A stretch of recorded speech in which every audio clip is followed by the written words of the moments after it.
शिवजयंतीच्या निमित्ताने आणि म्हणून मी या ठिकाणी आलेलो होतो। काल रात्री जवळपास मी 3 वाजता गावी पोहोचलो। जळगावला कार्यक्रम होता, धुळ्यालाही तो अटेंड केला। आज सकाळी पुन्हा जामनेर, जळगाव, नंतर नाशिक असा प्रवास करत या ठिकाणी आलेलो आहे। अतिशय मोठा उत्साह शिवप्रेमीमध्ये या ठिकाणी राज्यभर बघायला मिळतोय। मला वाटतं सर्व तरुणही आज रस्त्यावर उतरलेले, सर्व वातावरण भगवमय झालेलं आहे। शिवाजी महाराजांच्या जयंतीच्या निमित्ताने सर्वांना मी मनापासून खूप खूप शुभेच्छा या ठिकाणी पाठवत देतो। धार्मिक स्थान आपल्याकडे या ठिकाणी आहे।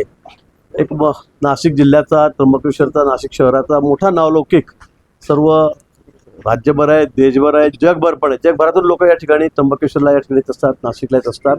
आणि म्हणून जशी या ठिकाणी आरती होते गोदावरीच्या काठी, तशी आपण त्र्यंबकेश्वरलाही करावी अशा अनेक जणांनी मला बोलून दाखवलं, अशी विनंती केली। मी म्हटलं काही हरकत नाही, पण ती त्या ठिकाणी एकच व्हावी।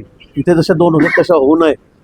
मला असं वाटतं की धार्मिक वातावरण तयार होतं त्यामुळे, आणि चांगलं आहे, त्यात वाईट काय। सगळे तरुणाई त्या ठिकाणी येते, तरुण मुलं मुली त्या ठिकाणी जास्त येत असतात, सगळे भाविक त्या ठिकाणी येत असतात आणि एक धार्मिक वातावरण त्या ठिकाणी तयार होतं।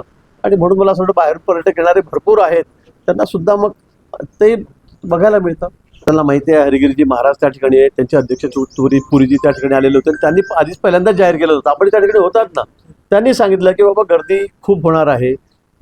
कुशावर्त हा कुंड अतिशय छोटासा आहे, तिथे एवढ्या आंघोळीचं नियोजन होणार नाही सगळ्यांचं, तर त्यामुळे आम्ही त्यांना विनंती केली होती की आम्ही असं केलं चालेल का। त्यांनी सगळ्यांनी बैठक घेऊन सगळे 13चे 13 आखाडे त्या दिवशी त्या ठिकाणी होते आणि त्यांनी निर्णय घेतलेला आहे की ठीक आहे, आपण बाहेर कुंड केला तर काही हरकत नाही, आम्ही त्या ठिकाणी आंघोळ करू, आम्ही त्या ठिकाणी सगळे साधू म्हणतो, आम्ही सगळे त्या ठिकाणी जाऊ।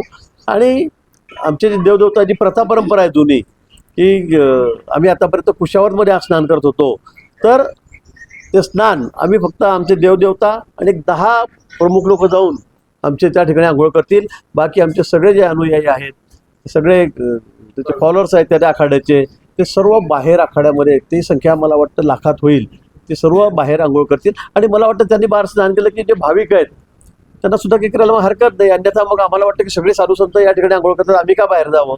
मला वाटतं त्यामुळे चांगलं नियोजन, अतिशय सुंदर असं प्लॅनिंग, गर्दीचं म्हणजे क्राऊड मॅनेजमेंट आपण त्याला म्हणतो, ते होईल।